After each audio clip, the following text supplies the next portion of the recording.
Hola, buenas tardes a todos, bienvenidos. Muchas gracias por estar acá, por acompañarnos. Bueno saber que están del otro lado. Hay muchas personas que nos vienen siguiendo, que ya son hace tiempo miembros de la Asociación Argentina de Ética y Compliance, y muchas otras personas que están ingresando por primera vez y no conocen a la asociación o nuestras actividades, así que si les parece, aprovechamos estos minutitos mientras se siguen sumando personas y les cuento un poco.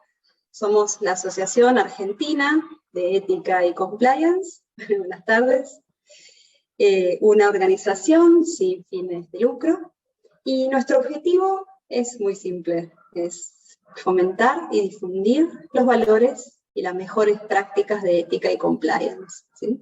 Es aportar entre todos para hacer juntos una sociedad mucho más transparente y más íntegra, ¿eh? Ese es el motivo que nos une a todos los que hacemos la asociación. Y dentro de la asociación tenemos muchas actividades, así que los invito a visitar las redes, Instagram, LinkedIn, y conocernos más y acercarse. Hay 11 comisiones de estudio que abordan compliance en diferentes industrias, desde diferentes puntos de vista. Así que ahora sí, nos presentamos. Esta es la Comisión de Estudios de Compliance en Salud. Aquí presentes están Roberto Mendelson y Sergio Constant, somos los 3 directores que llevamos adelante esta comisión. Y como siempre les decimos, súper bienvenidos, acérquense, escríbanos, los invitamos a participar, a todas las personas afines a compliance, a las áreas legales, de auditoría, dentro de la industria. Esos encuentros son completamente libres y gratuitos, y ustedes tienen toda la libertad de proponernos temas y proponernos también oradores. Así que estamos siempre con muchas ganas de escucharlos y de recibirlos. Así que bueno, esperamos que les guste, que les sea importante e interesante la temática de la reunión de hoy, y doy paso a Sergio, que va a presentar a la oradora. Gracias. Bueno, muchas gracias, Cristina. Bienvenidos a todos. Veo que hay muchos amigos que siempre nos acompañan y otros nuevos. Esperemos que les guste. Le voy a hacer una breve introducción de nuestra oradora del día de hoy, que es Carolina Cian, la doctora Carolina Cian.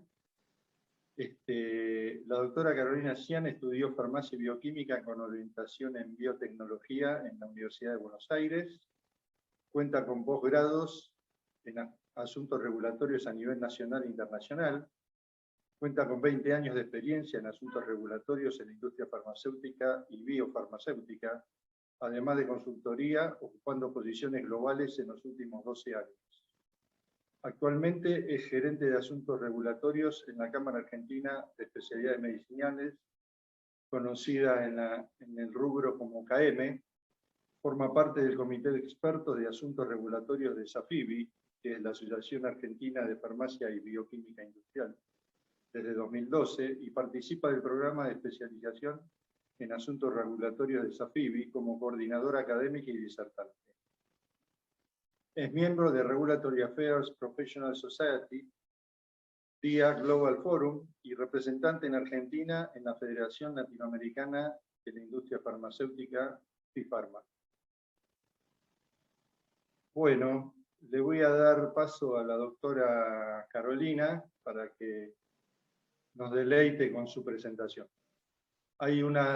Tenemos un Q&A o preguntas y respuestas si quieren hacer alguna pregunta, y después al terminar la presentación de la doctora procederemos a realizar las preguntas y a ver si tenemos buenas respuestas. Carolina. Gracias, Sergio. Buenas tardes. Muchas gracias también a Cristina y a Roberto por la invitación. Y bueno, primera vez acá en la comisión acompañándolos. Si me dan un minutito ya voy a compartir pantalla.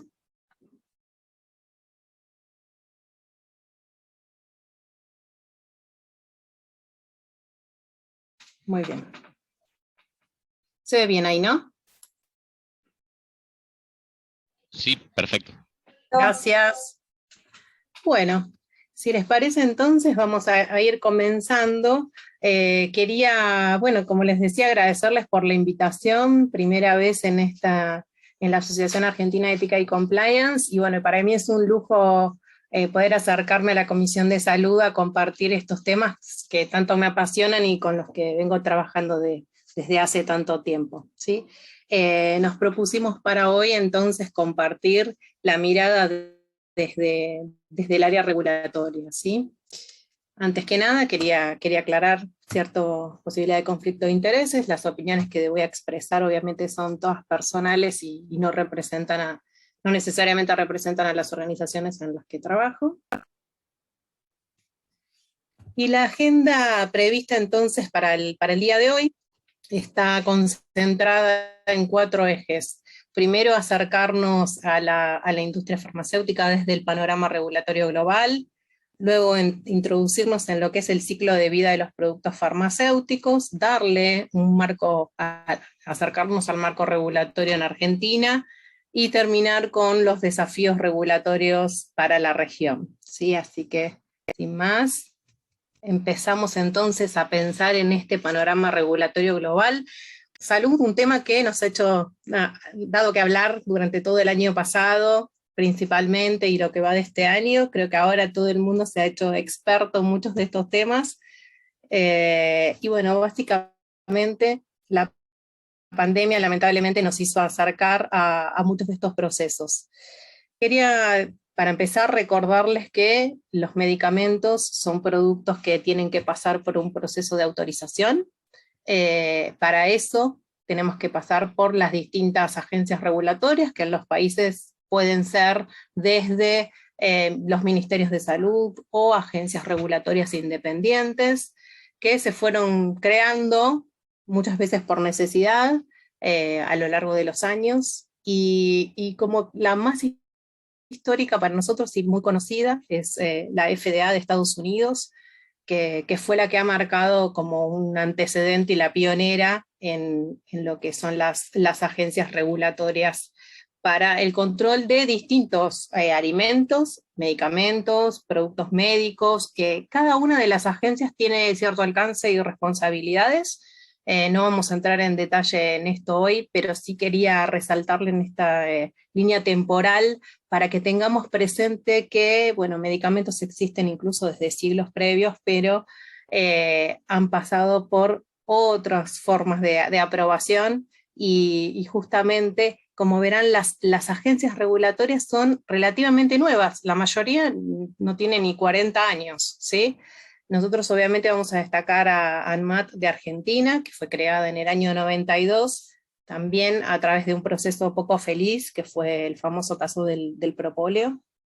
Pero como verán, otras agencias de la región, o incluso otras que han crecido mucho más, como la Agencia Europea del Medicamento, o Anvisa, nuestra vecina en Brasil, son mucho más modernas, ¿no? Y más nuevas en el tiempo. Así que bueno, esto para tener presente de cómo han sido creadas, pero también cómo han evolucionado, ¿no?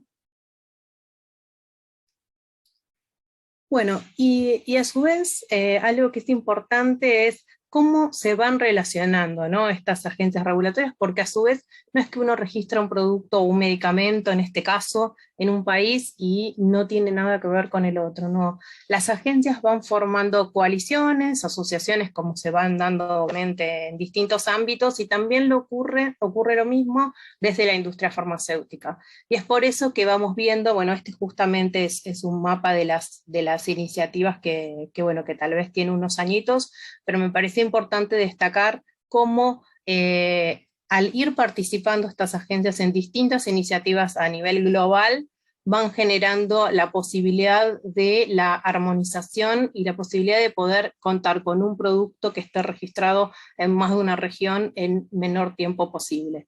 Sí, bueno, en este caso, por ejemplo, Argentina forma parte de PICS, que es un convenio que han firmado muchas de las agencias. No lo van a ver tanto en amarillo porque otras están en otro color, porque además de este tienen otro convenio firmado, pero por ejemplo esta es una que permite que las agencias se vayan capacitando a los inspectores para que puedan realizar el mismo tipo de inspección y certificación de establecimientos farmacéuticos en los distintos países que forman parte de ese convenio, ¿sí? Otro súper importante y para destacar va a ser el ICH o el Consejo Internacional de Armonización, que está firmado básicamente por las agencias regulatorias de los países como más referentes o que más han evolucionado en estos tiempos, como Estados Unidos, Japón, Europa, se fueron sumando otros países, Canadá, Australia y más recientemente Brasil, en donde la armonización va mucho más allá y es posible hasta registrar un producto con las mismas características y tendrán los mismos criterios de evaluación, y eso es uno de los desafíos más importantes y que al resto de los países de Latinoamérica todavía les falta alcanzar. Les decía, entonces nos encontramos en un momento histórico en donde los desafíos son muy importantes y se vienen dando desde hace tiempo, como la globalización, las dificultades o las necesidades respecto de los cambios de los sitios de manufactura o suministro de los medicamentos. Obviamente esto ha sido muy, muy destacado en la pandemia, en donde no fue tan fácil distribuir, ¿no? este tipo de productos en los distintos países y había que mantener a los tratamientos de los pacientes que ya los tenían, pero también darle espacio, ¿no? a los nuevos, a las nuevas tecnologías, a los nuevos medicamentos que venían en procesos de desarrollo y que claramente no se iban a poder detener ante una situación como esa. La necesidad también de mejorar el acceso a los medicamentos, que tal vez la aprobación de un producto no implica que la población pueda acceder a los mismos, ¿no? Entonces estas diferencias en la forma de llegar a los pacientes y la necesidad de todos los mercados de tener que hacer cada vez más con menos, ¿no? Y me dejo esta foto particularmente para recordar una situación muy particular que se dio también en los últimos años, que fue la salida de Inglaterra de la Comunidad Europea, y eso marcó un hecho muy importante en lo que era el registro de los medicamentos en esa región. Piensen que también eso tiene impacto en nosotros, aunque no lo pensemos, porque muchos productos son importados y que tal vez tenían al titular o al dueño de ese producto farmacéutico en alguno de estos países, o tal vez una planta elaboradora, y esos cambios han sido significativos. Lo ha sido para estos mercados que, por ejemplo, para que pensemos, la Agencia Europea de Medicamentos funcionaba en Londres y se tuvo que trasladar a Bruselas prácticamente en el medio de la pandemia. Bueno, y entonces nos encontramos en este contexto regulatorio en el que se hace necesario pensar que siempre vamos a tener presente las oportunidades de negocio que se van dando, la innovación siempre presente y cada vez con nuevos desafíos, las necesidades de los pacientes que cada vez se hacen escuchar más, ¿no? Vemos que los pacientes se van haciendo como especialistas en su patología y quieren acceder a los nuevos tratamientos posibles, y bueno, el mercado globalizado y la necesidad que les decía de estas iniciativas de armonización, de convergencia y de reliance que vamos a ver en unos minutos.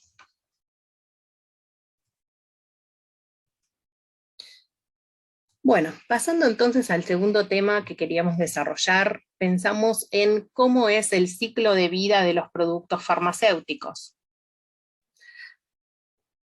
Desde que se desarrolla, se piensa, ¿no? en una nueva molécula, que vendría a ser como la droga, la estructura química de esa sustancia, empezamos a pasar por distintos estadios que van formando desde probarla a nivel básico y de laboratorio, de investigación, empezar a diseñar, si viene funcionando, empezar a diseñar esos proyectos de desarrollo de un posible producto farmacéutico, las distintas etapas del desarrollo del producto, que es lo que nosotros llamamos habitualmente la la formulación, ¿no? El decir qué voy a mezclar con qué, este activo con estos excipientes, va a tener esta formulación, va a tener esta forma farmacéutica, sólido, líquido, inyectable, oral.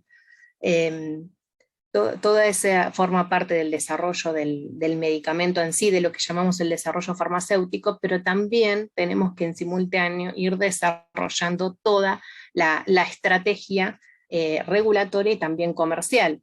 De esa forma nosotros vamos a poder avanzar en los pasos que se requieran para la aprobación regulatoria, y una vez que obtengamos ese certificado del producto, que va a ser como el documento que nos permita comercializar el producto, tendremos que mantenerlo, porque los productos nuevos tienen muchos cambios, y los productos, para mantenerse vivos, requieren una cantidad de cambios importantes, además de, por supuesto, mantener ese certificado vigente, porque es como una licencia que tengo que renovar con una cierta frecuencia hasta el momento en el que decida la discontinuación de ese producto y el retirarlo definitivamente del mercado, ¿no? Si nos vamos a los comienzos, entonces, desde el desarrollo de un producto, y esto tal vez es uno de los temas que más nos acercamos durante la pandemia, podemos pensar en las primeras etapas, ¿no? De la investigación básica, del descubrimiento de esa molécula, de ese compuesto, como lo llamamos. Y esta etapa, que comienza con una gran cantidad de compuestos, lleva varios años de evaluación para poder probar si esta sustancia tiene alguna actividad farmacológica, que posiblemente o tenga cierto potencial de actividad que pueda ser utilizada para alguna patología en particular. Por supuesto que esto no se investiga a ciegas, sino que cierta estructura molecular ya da una pauta de para qué se podría usar, ¿sí? Y además que hay un montón de modelos para investigarlo. Es un proceso que tradicionalmente lleva de unos 4 o 5 años, para recién ahí pasar a las etapas del desarrollo preclínico, que es investigación que se realiza a través de modelos celulares o modelos tisulares, ¿no? con células con tejidos, y también con animales. Eso es cierto, pero también es cierto que son métodos que se están dejando de utilizar.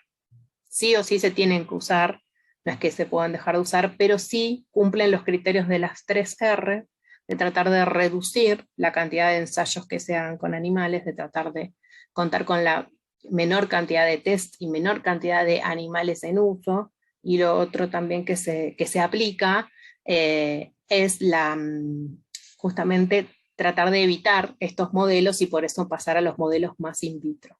Pero para algunas moléculas con cierta actividad deben utilizarse ciertos modelos animales, porque son los que más se reflejarían a lo que sería el modelo humano, ¿no? Entonces, por eso es que de alguna manera se siguen utilizando. Pasamos entonces, es como un tamiz, ¿no? Cada vez que vamos pasando a la etapa que sigue, nos vamos dejando moléculas en el camino. Pensemos que a lo largo de todo este proceso también se van generando las distintas etapas de lo que sería la patente de un producto, porque a medida que se va investigando y llegando a algo que podría tener alguna posibilidad de actividad y uso en la industria farmacéutica, los laboratorios van dando los siguientes pasos y usando las distintas opciones que existen para la patente de una molécula, o de un proceso también podría ser. El paso que sigue sería pasar entonces, una vez que tenemos seguridad del producto que vamos a utilizar, pasamos entonces al desarrollo clínico. Hay las fases en humanos, ¿sí? Las fases de 1 a 3, que son las que más conocemos. La fase 4 yo la dejaría de lado porque es una fase que se realiza post aprobación del producto. Es como una vez que el producto ya está en el mercado, ¿no? Entonces el desarrollo clínico tendría que ser en las primeras 3 fases. Y claramente esto se hace con muchas menos moléculas, porque tampoco es que, o sea, la investigación clínica por supuesto que cumple con sus reglas, y no se sale a investigar en pacientes si un producto no ha demostrado previamente la seguridad, ¿sí? Entonces, es otra etapa que puede llevar otra vez unos 5 años para, a través de la recolección de todos los datos que se fueron relevando en las etapas previas, recién pasar a la etapa documental, que es la del registro de un medicamento en una agencia regulatoria para lograr luego su comercialización. Como verán, todo este proceso, que lo revisamos muy rápidamente sin entrar en detalle, nos está llevando mínimo 10 años. Y esto es uno de los desafíos más grandes que tuvimos este año en la pandemia, estos años, porque tuvimos que salir a desarrollar tratamientos, test y vacunas en mucho menos tiempo. ¿Sí? Así que gran desafío que tuvimos que sortear, no solo revisar los procesos regulatorios que vendrían a ser apenas las últimas etapas, sino también todas las etapas previas del desarrollo de un medicamento, ¿no? En este caso. Bien. Bueno, y para desmenuzar un poco todos estos aspectos a tener en cuenta para desarrollar esta estrategia regulatoria más adecuada para el registro de un medicamento, tendríamos que pensar, en principio les diría hasta qué mercados vamos a apuntar. Tal vez suena descabellado porque uno piensa que va a registrar en el mundo entero, pero eso no necesariamente es así. Lamentablemente, como no existe hoy en día armonización respecto de los requisitos regulatorios ni de los procesos regulatorios en los distintos países, el laboratorio que esté desarrollando un producto, tanto un innovador, que seguramente sí va a ir a todos los países, o a la mayor cantidad de países que pueda, o un laboratorio que venga con un producto similar o un genérico, como se le suele decir, va a tener que pensar seriamente a qué países quiere llegar porque va a tener que cubrir con los requisitos regulatorios de todos estos países. Y generar, de alguna manera, esa estrategia comercial de a dónde va a querer llegar, con cuántas unidades, porque de todo eso va a depender cómo va a ser el desarrollo del medicamento. No va a ser lo mismo fabricar 5 unidades que solamente saldrían tal vez de una sola planta, a través de un único lugar de distribución, versus si quiere ir al resto del mundo, tiene que entregar en los 5 continentes, tiene que vender millones de unidades y va a tener que hacer X cantidad de lotes, o los tamaños de esos lotes van a tener que ser mucho mayores, y por eso es que va a tener que diseñar todo su proceso de fabricación del medicamento de otra forma completamente diferente. Hablamos también de cuestiones de marcas, de patentes, que por ahí es más conocido, que ambos son procesos que se hacen en forma regional, o sea, en cada país van a tener que registrar la marca que quieran comercializar su producto. Lo mismo que las patentes, obviamente es un proceso que se realiza en cada país de destino, y tal vez por ahí no conocido mucho en Argentina, pero la protección de datos de prueba puede ser un punto importante, porque en países en donde esté aplicada, puede ser que un producto similar o un producto genérico no pueda registrar por un plazo mucho más corto que lo que es una patente, no puede registrar un producto porque no puede utilizar los datos de los estudios clínicos que realizaron a través del producto de referencia, ¿no? El laboratorio innovador, ¿sí? Así que son pasos que podrían ser restrictivos para el registro de un medicamento en algún país. Puntos importantes de selección del principio activo.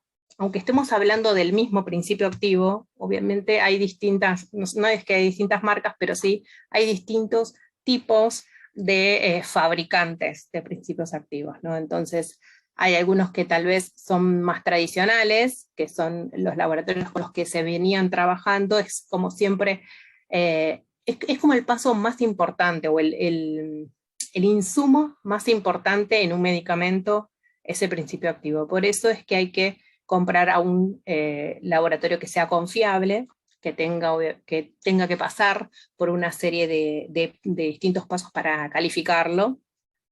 Y en muchos casos, dependiendo del país, hasta tiene que pasar por una aprobación de la agencia regulatoria del país. Entonces, es uno de los puntos más importantes. Incluso tenemos que demostrar cómo fue fabricado ese principio activo, no solo por una posible cumplimiento de una patente existente, sino también por la posibilidad de que ese principio activo aporte alguna impureza, como se ha visto ahora, impurezas por ejemplo, las nitrosaminas, que sin entrar en detalles técnicos, sí decirles que ha llevado al retiro de mercado de algunos medicamentos. Lo hemos visto hace un par de años cuando se tuvo que retirar del mercado varios lotes de valsartán, o la ranitidina, que también salió del mercado por los efectos adversos que tenía.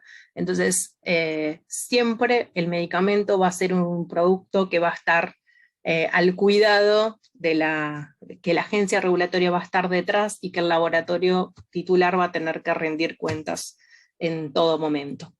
Hablamos ya entonces del desarrollo del producto. Les decía de las certificaciones de planta. Imagínense que cada agencia regulatoria tiene que salir a inspeccionar y a aprobar cada planta que realice algún paso de un medicamento. Entonces, uno de los puntos que más se complicó durante la pandemia. Y por otro lado, la necesidad de la realización de estudios de bioequivalencia, que son estudios comparativos, ¿no? Que compara un producto versus un producto de referencia para ver si tienen el mismo comportamiento en nuestro organismo. O la necesidad de estudios clínicos, que ya lo vimos, para los productos que son nuevos, y, por supuesto, la farmacovigilancia. Una de las actividades más importantes que tiene que hacer un laboratorio una vez que tiene el producto aprobado y que se encuentra comercializado es demostrar que el producto sigue siendo seguro. Nos queda entonces, por último, revisar otras características que puedan ser requeridas, como la trazabilidad. En nuestro país ya hace más de 10 años que hay un listado de productos que tiene exigencia de trazabilidad. Esto es que tenemos que demostrar dónde está cada unidad de ese medicamento desde que sale del laboratorio fabricante hasta que llega al paciente. Y todos esos pasos que son trazados son seguidos por la agencia regulatoria. Se hace, por supuesto, para productos de alto costo, no es un proceso que se tenga que hacer para todos los medicamentos. En ese punto Argentina ha sido referencia y ha sido tomado de ejemplo por otras agencias regulatorias y por otros países. Y bueno, también hemos visto en este tiempo las dificultades que pueden llevar el almacenamiento y la distribución de algunos productos, ¿no? Lo vimos con las vacunas que tal vez tenían que mantenerse en condiciones de refrigeración más extremas, ni siquiera frío de freezer, sino que a veces hasta conservarse, por ejemplo, a menos 60, menos 70 grados, ¿no? Entonces, imagínense que el almacenamiento y la distribución de los productos es bastante compleja también, y va a ser clave al momento de registrar un producto. Bueno, pero no solo registrarlo es lo complicado. Yo les diría que me parece que lo que viene después es más complejo todavía. Porque mantener el estatus de compliance de un producto va más allá del registro inicial.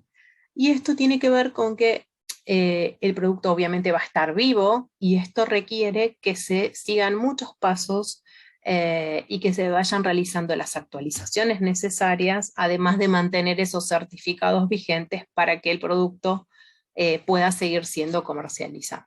Repasemos juntos algunos de estas acciones que realizamos post-registro. Les decía que el registro de un producto, el certificado que obtenemos, es un documento que claramente va a tener una renovación. En nuestro país esa renovación es más bien administrativa, implica simplemente un trámite con actualización de algunos documentos, pero en otros países esto puede ser hasta un nuevo registro, o sea, presentar todo ese dossier o esa monografía completa del registro del medicamento. El que sí yo creo que es el paso más complejo dentro de la vida de un producto, y es mantener las modificaciones post-registro y sobre todo la implementación de los cambios.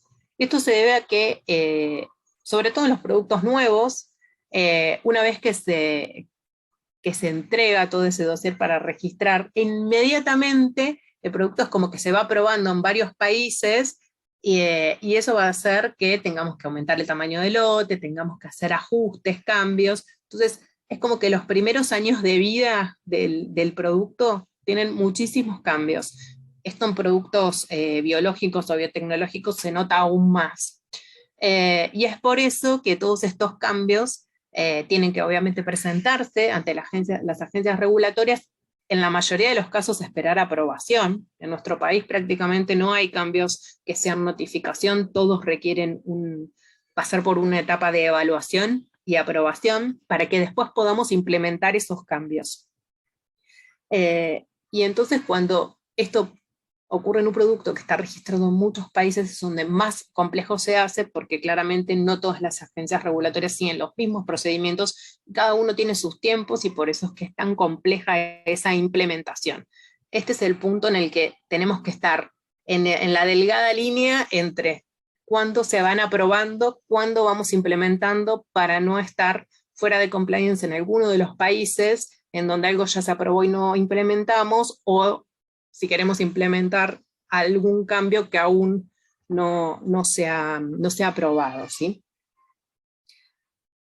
Algunas veces los podemos manejar más nosotros, bueno, nosotros me refiero desde la industria, otras veces no tanto, porque puede ser que, por ejemplo, deje de funcionar una unidad fabril que fabricaba tal principio activo, o se retira del mercado, o entonces tenemos que mudarnos, dejar una locación y habilitar una nueva, y eso implica un cambio. Entonces, este es uno de los puntos que les decía, a mi entender, más complejos para trabajar en la industria farmacéutica. No menor, sobre todo para los productos de alto costo, el análisis local y la liberación de lote. En nuestro país, obviamente que tienen que analizar localmente los productos que se fabriquen a nivel nacional, pero también tenemos que analizar localmente y liberar cada lote de productos importados. Esto implica estar siempre al día con todos los cambios aprobados de los productos, porque podemos estar analizando un producto con una técnica analítica que tal vez sea antigua, y entonces podemos llegar a tener que rechazar un lote cuando en realidad hubiera cumplido, ¿sí? Esto está directamente, aunque no lo pensemos, perdón si me voy muy técnica, directamente relacionado con las licitaciones, porque puedo estar presentando un lote, me estoy presentando con un lote que tiene alguna especificación técnica que después no es la que está aprobada, ¿no? Entonces podemos llegar a perder una licitación hasta por eso, que sería un error, podría hacerse hasta documental. La actualización de prospectos la dejé relacionada con los reportes de seguridad. Más que nada, la actualización de prospectos muy frecuente está relacionada con la actualización de advertencias, contraindicaciones, que es información que se va relevando en forma permanente a través de la utilización de ese medicamento y de la farmacovigilancia. Por eso es tan importante siempre actualizar los prospectos para aportar esta información lo antes posible. Esta misma información además se presenta a la agencia regulatoria a través de los reportes de seguridad periódicos que se entregan como dentro de las funciones de farmacovigilancia que tienen que cumplir las organizaciones. Esos reportes también se armonizan a nivel internacional. Todos los países forman parte de la gran red de farmacovigilancia, entonces se unifican todos esos reportes que van surgiendo en cualquier parte del mundo, y por eso es tan importante reportar, ¿no? Notificar cualquier contraindicación o cualquier evento adverso que alguien tenga. Dejé también la notificación de materiales promocionales, aunque tal vez sea algo como muy administrativo, pues un tema menor, porque los productos que se venden bajo receta, al menos en nuestro país, no tienen la posibilidad de realizar publicidad, ¿sí? No se puede hacer publicidad de forma abierta, o sea, sí lo pueden hacer los productos de venta libre. Esto no es así en todos los países.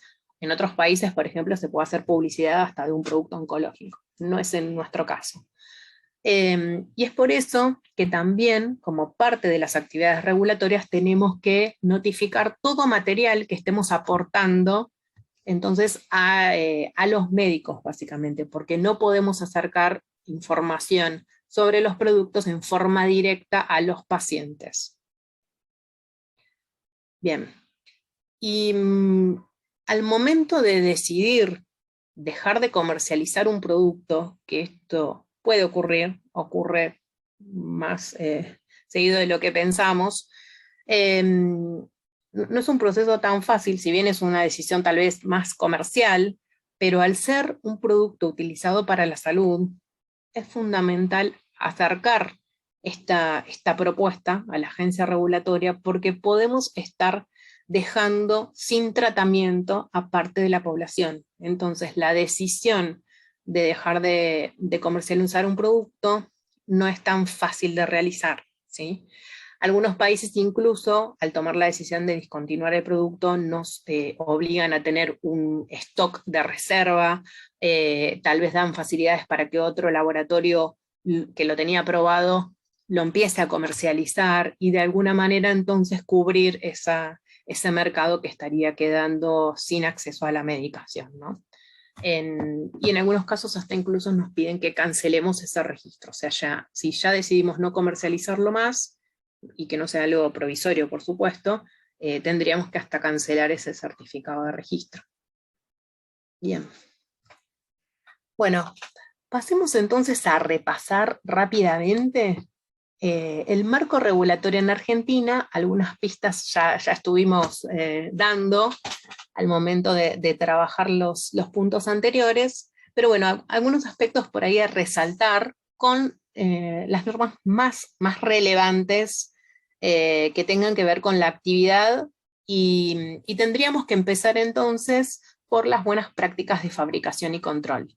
Les decía entonces, si bien por supuesto hay normativa previa, la última actualización de la Guía de Buenas Prácticas es del año 2018, esto alineó los requisitos y las pautas bajo las cuales se realizan las inspecciones para habilitar y para comprobar las buenas prácticas de fabricación en los establecimientos, tanto elaboradores como importadores o exportadores de medicamentos para uso humano, y lo que hizo fue alinearse a nivel internacional. Les decía, Argentina es miembro de PICS, y de esta forma quedó justamente con la info actualizada a las últimas exigencias, y les digo que fue de los primeros que se adaptó en lo que es Latinoamérica, ¿sí?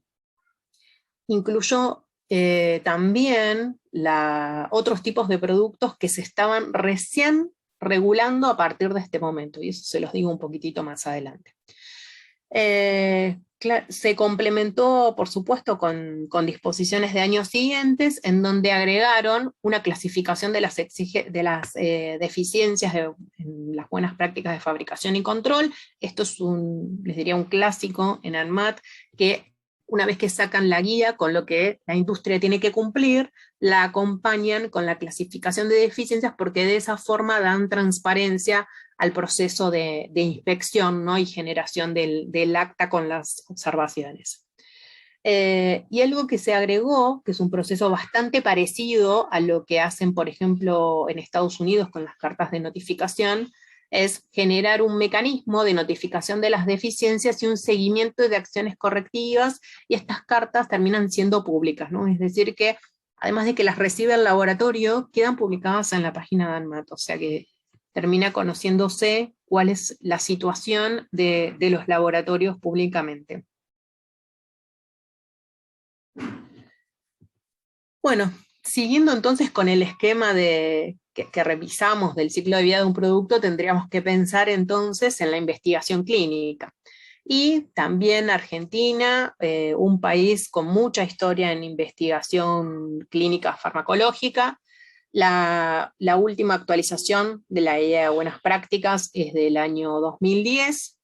Está basada en lineamientos internacionales, por lo que estaríamos a la altura del resto de los países, y es por eso que Argentina tiene tanta historia, ¿no? en realizar estudios de investigación clínica, afortunadamente también de fase 1, o sea que estamos trabajando en etapas tempranas.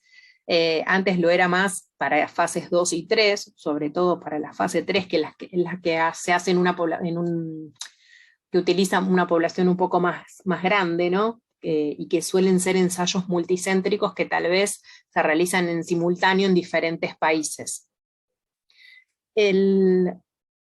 La investigación farmacológica clínica en Argentina siempre creció, siempre tuvo un periodo hace unos 5 años atrás donde había caído un poco, pero a partir de ahí volvió a crecer. Y me animé a dejarles esto porque el que tenga interés, por supuesto, lo puede ir a consultar. Y es bien interesante el último informe del MinSIT, en donde muestra los datos de las empresas que realizan investigación clínica en el país, y vemos que si bien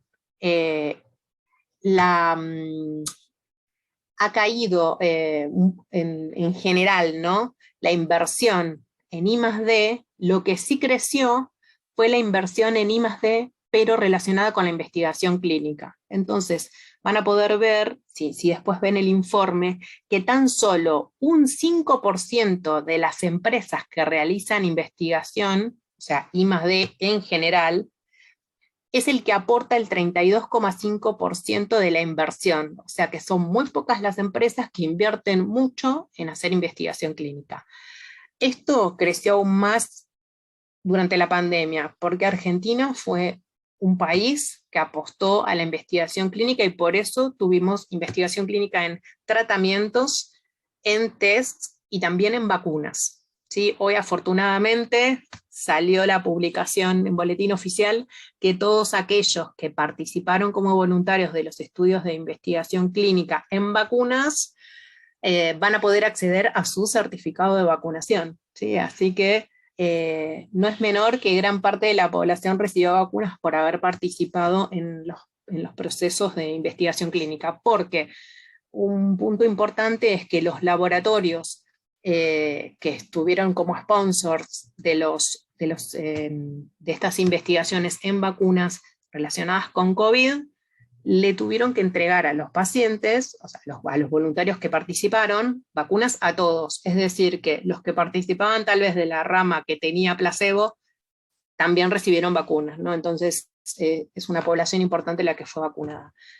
Esto que les mostraba que está creciendo, tenemos datos concretos y reales, actuales, que demuestran que sigue creciendo, así que quienes tengan interés en participar en proyectos de investigación clínica, por supuesto es una actividad que sigue creciendo en el país, afortunadamente.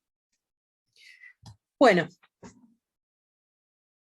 breve repaso, porque es muy breve para no entrar en los detalles de cómo vendría a ser el encuadre regulatorio de los productos en nuestro país. Simplemente les quería resumir en este slide que tenemos como dos grandes vías.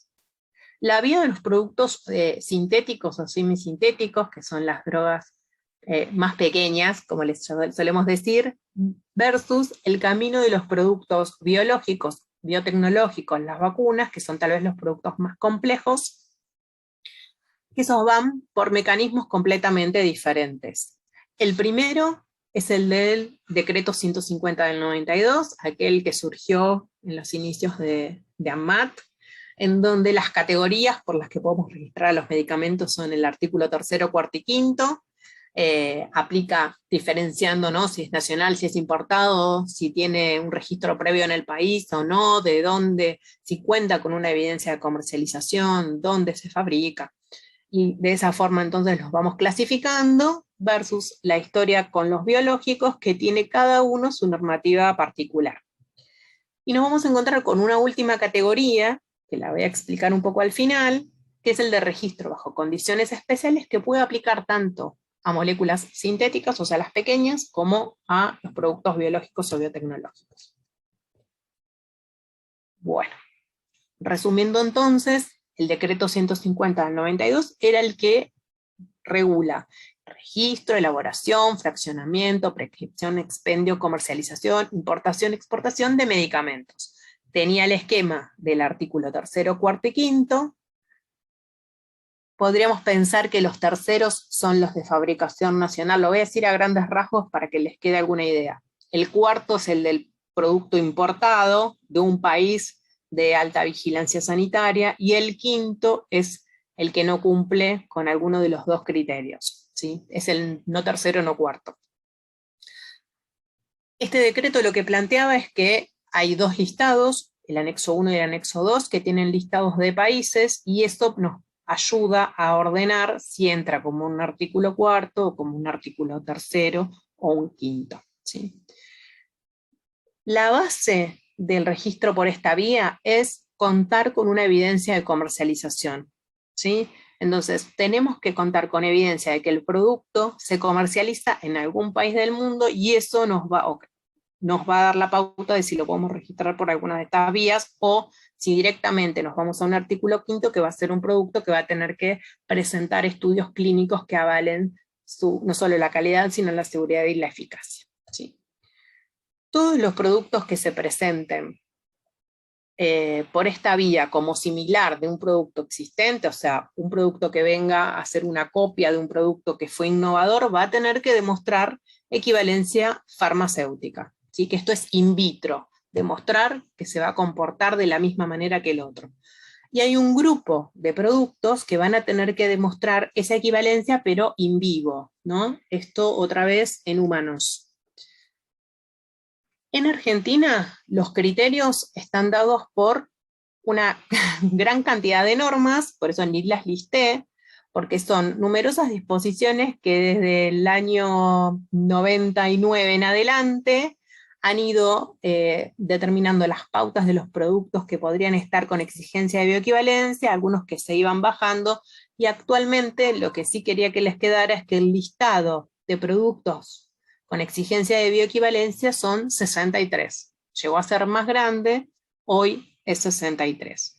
Pero a su vez, recientemente, ANMAT publicó una guía con los criterios para considerar un producto con exigencia de bioequivalencia, porque por supuesto, si un producto tiene alto riesgo sanitario y cumple con alguna de las características adicionales que solicita la guía, puede terminar siendo un producto de referencia para que el resto tenga que realizar un estudio in vivo.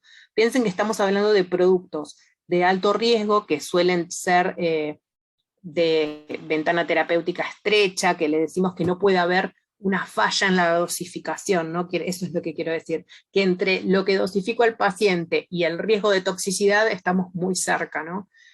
Suelen ser productos a veces oncológicos o productos para HIV, entonces claramente tienen que tener un control adicional, y por eso es que estos estudios se hacen en humanos, ¿no? En voluntarios sanos. Y también ANMAT certifica los centros clínicos y bioanalíticos donde se realizan estos estudios. Hay muy pocos en el país, y bueno, están publicados en los listados de ANMAT. Para registros de productos biológicos y biosimilares, contamos con normativa más actualizada. Estos productos, en su momento, en el decreto 150, se registraban igual que los productos sintéticos, pero a partir del 2011 se despegaron y generaron normativa propia que está basada en los lineamientos no solo de la Organización Mundial de la Salud, sino también con fuerte enfoque en Europa, porque EMA fue la agencia que más trabajó y en forma más temprana en este tipo de productos. Entonces nos encontramos con una norma que está relacionada con los productos biológicos innovadores. La disposición siguiente es para productos biológicos que llaman con antecedentes. Argentina llama con antecedentes a los que comúnmente conocemos como biosimilares. Es ese producto que se desarrolló basándose en uno preexistente, en un producto innovador. Y surgió al año siguiente una norma complementaria que agregaba requisitos adicionales para los anticuerpos monoclonales, que son, se podría decir, los productos biotecnológicos más complejos, y agregan algunos requisitos que complementan a las dos disposiciones anteriores. En esto ANMAT fue innovadora en toda la región, ¿sí? El resto de las agencias salió de alguna manera a hacer el mismo trabajo que hizo ANMAT. Bien, respecto de vacunas, si bien pareciera que la norma al ser de 2005 es más vieja, acá quería resaltar que la misma dirección que evalúa vacunas en ANMAT forma parte del grupo de evaluación de vacunas de la Organización Mundial de la Salud. Esto es, que la misma forma en la que evalúan vacunas en nuestro país es la que se evalúa a nivel mundial, ¿sí? Así que eso la verdad que es para resaltar, e incluso estuvieron trabajando en lo que va del año en la evaluación de vacunas que fueron a parar al proyecto COVAX, ¿sí? Y por si hubiera interés, dejé además alguna información relacionada con vacunas contra el COVID-19 para recordar que se utilizaron dos mecanismos diferentes para aprobar las vacunas que hoy encontramos en el país. Ninguno de los dos mecanismos es el de evaluación de vacunas tradicional, son dos mecanismos distintos. Uno fue el de autorización en emergencia, que así se aprobaron 5 vacunas. Esta autorización la otorgó el Ministerio de Salud. Y por otro lado tuvimos un registro de emergencia, que esto sí lo realizó ANMAT, fue similar al que se usa habitualmente, pero les diría que más acelerado en el tiempo, no porque hayan revisado por arriba, sino porque tuvieron más recursos asignados a la evaluación, ya que obviamente estábamos en emergencia sanitaria, y esta era una de las áreas de ANMAT que contaba con protocolos y planes de contingencia, por eso se pudieron adaptar rápidamente a hacer este tipo de evaluación. Las vacunas tienen un tratamiento completamente particular y la agencia regulatoria evalúa cada lote de vacuna que ingrese, cualquier vacuna, no las vacunas COVID. Cualquier vacuna, cada lote pasa por la agencia regulatoria. Eso es algo que quería resaltar. Y los productos tal vez más innovadores vendrían a ser los medicamentos para terapias avanzadas. Y acá, nuevamente, Argentina liderando el tema en la región y publicando en 2018 la primer normativa relacionada con medicamentos utilizados en terapias avanzadas. Esto incluye a los medicamentos utilizados para terapia génica, para terapia celular somática, para ingeniería tisular, y son los productos hoy más innovadores. Ya hay 2 productos aprobados en nuestro país. El primero se aprobó prácticamente en simultáneo a un caso que se hizo muy público, el de Emita, que era una nenita que estaba necesitando una medicación, y se hizo público su caso porque un influencer comenzó a buscar a que la gente apoye esa iniciativa para conseguir el tratamiento de la nena, que no estaba en ese momento disponible en el país. Esto es básicamente para que se ubiquen de qué estamos hablando y qué tipo de tratamientos son. Son medicamentos para tratamientos muy especializados que son para la persona, o sea, estamos hablando de otro tipo de medicina que es completamente dirigida al paciente, ¿no? No es el antihipertensivo que me tomo todas las mañanas. Claramente es otro tipo de medicación que requiere, como verán, hasta un tratamiento completamente distinto, porque en algunos casos son las propias células del paciente que tienen que extraerse, ser de alguna manera, como por ejemplo con la terapia génica, que modifican algún gen y le vuelven a colocar esas células al paciente, y de esa manera se como que autocura, ¿no? de la patología que tenía. Así que, bueno, esto no solo es completamente innovador, pero ya está aquí, y obviamente requiere la participación de otras áreas, incluso les diría de otros organismos, porque también interviene INCUCAI, en este caso autorizando a los centros donde se van a llevar a cabo estos procedimientos, porque no es un medicamento que podamos ir a comprar a la farmacia, sino que tiene una logística, una distribución completamente distinta, y la aplicación es directamente en un centro autorizado. Bien. Bueno, y en este sentido, al ser normativa tan nueva, lo que sí emitió ANMAT es una circular en donde reconoce una serie de guías internacionales, que en general son todas europeas, porque ya les decía que todo lo que tiene que ver con productos biológicos, la referencia es Europa, y bueno, y de esta forma entonces se complementa el marco regulatorio de este tipo de productos. Bien.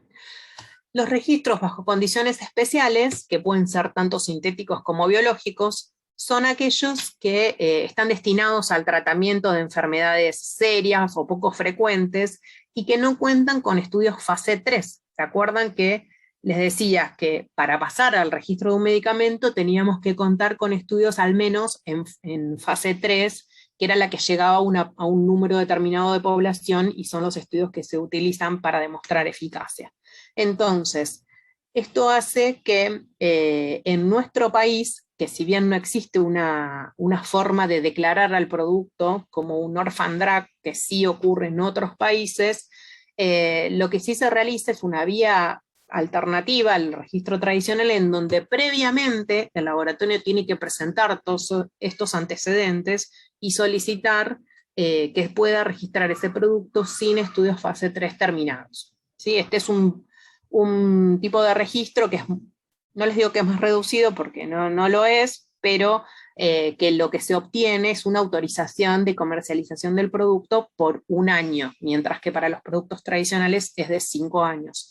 Entonces, lo que tiene que pasar en estos casos es que se va rindiendo cuentas o se renueva ese certificado al año, anualmente, aportando siempre información de seguridad a través de la información de farmacovigilancia. ¿Sí?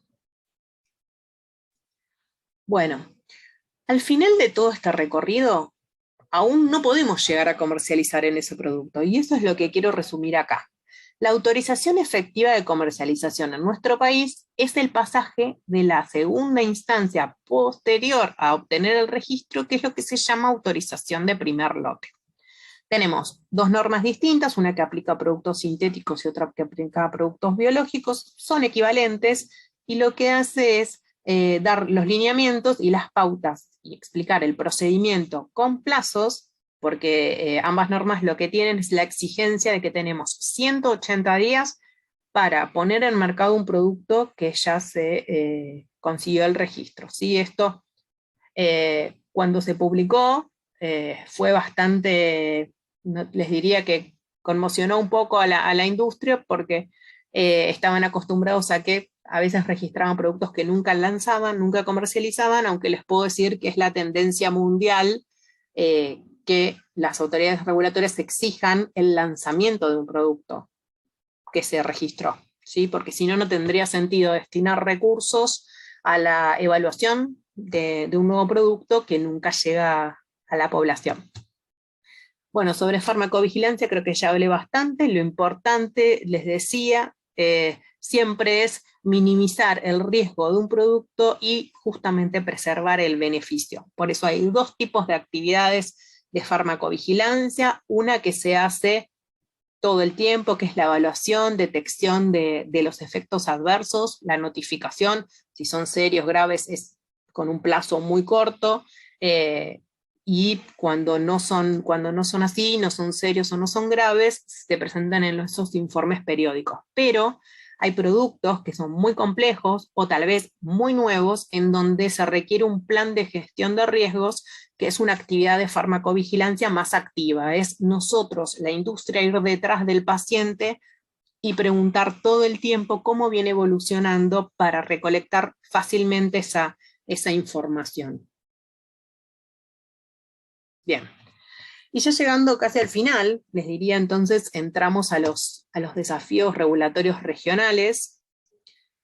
Lo cierto es que de la región, Brasil nos ha sacado ventaja, porque como les decía, hizo un gran cambio en su marco regulatorio para dar todos estos pasos y llegar justamente a la armonización con otros países como Europa y como FDA, al formar parte de este Consejo Internacional de Armonización, que es ICH.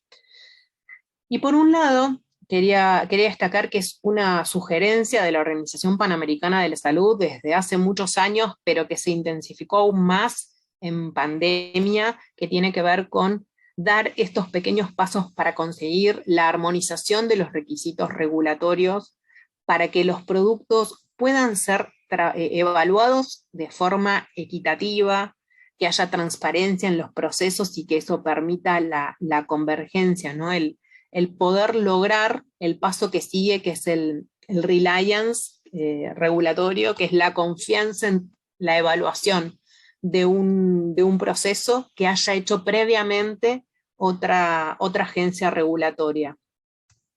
Esto se usó en pandemia, y algunas agencias regulatorias más pequeñas que no contaban con recursos para poder evaluar los productos tomaron la información y los informes que generaron otras agencias regulatorias, como por ejemplo Argentina, cuando aprobó esas 2 vacunas que les había contado.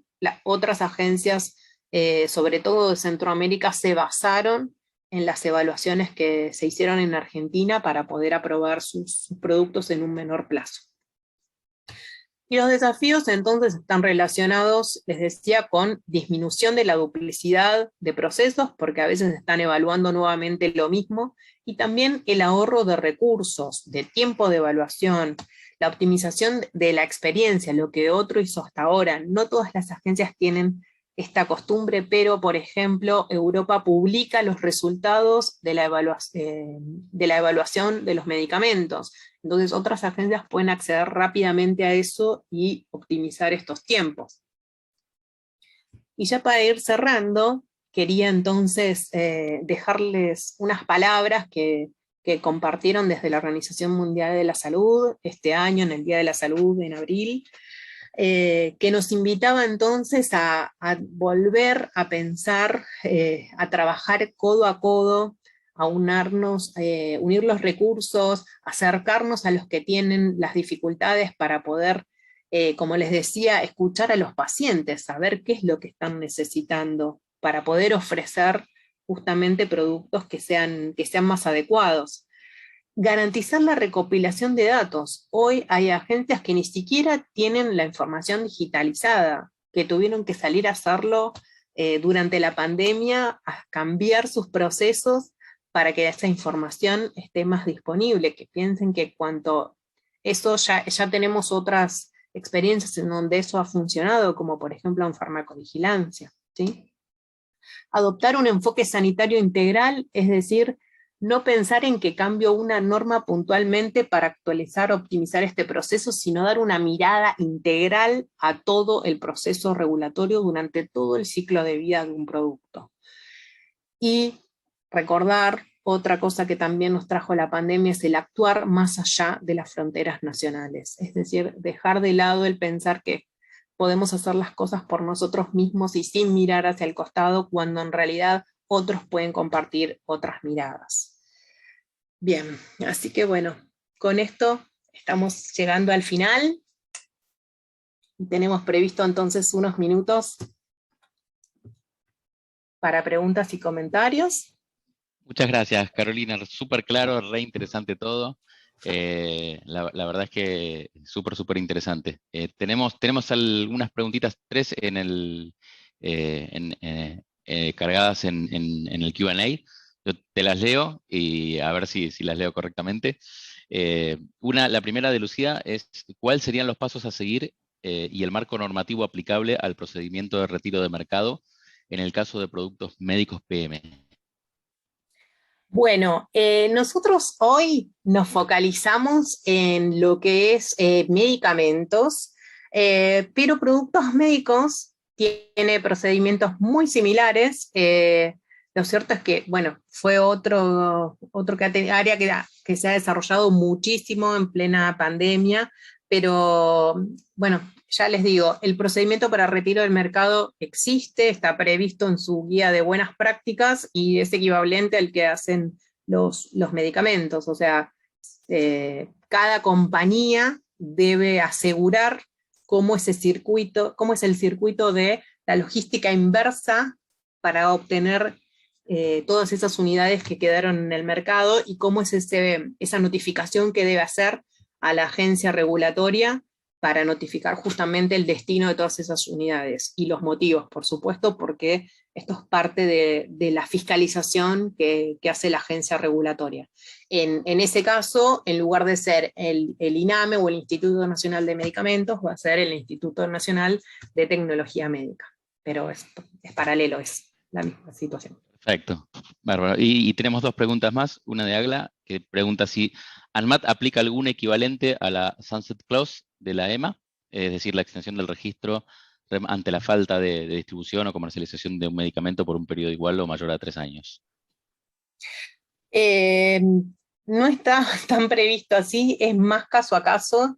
Bueno, nada, ya me escucharon, parezco que soy fanática de EMA, pero lo cierto es que tienen un nivel de evolución y de claridad en los procesos que hasta prevén todas estas situaciones y tienen hasta planes de contingencia y de cómo salir en estas situaciones.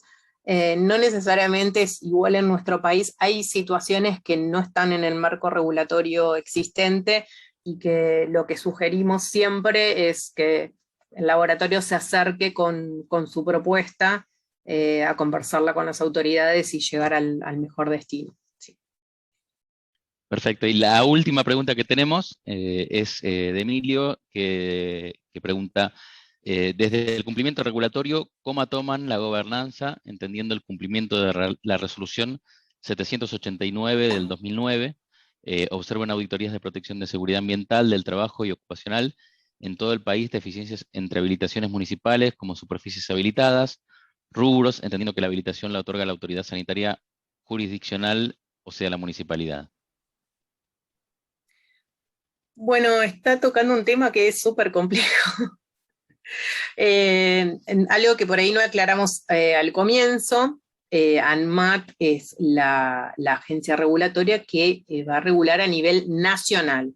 Para eso se basa en que al momento del que el laboratorio solicita su habilitación, ya cuenta con las habilitaciones municipales y provinciales que correspondan. Cada una de ellas, o sea, de esas habilitaciones de las distintas jurisdicciones, tiene sus propios requisitos, sus propios tiempos, y por supuesto que si el laboratorio no tiene interés de operar a nivel nacional, o sea, interjurisdiccional, podría operar directamente en su lugar y obviamente sus productos se comercializarían solo en ese país, en esa localidad o en esa jurisdicción.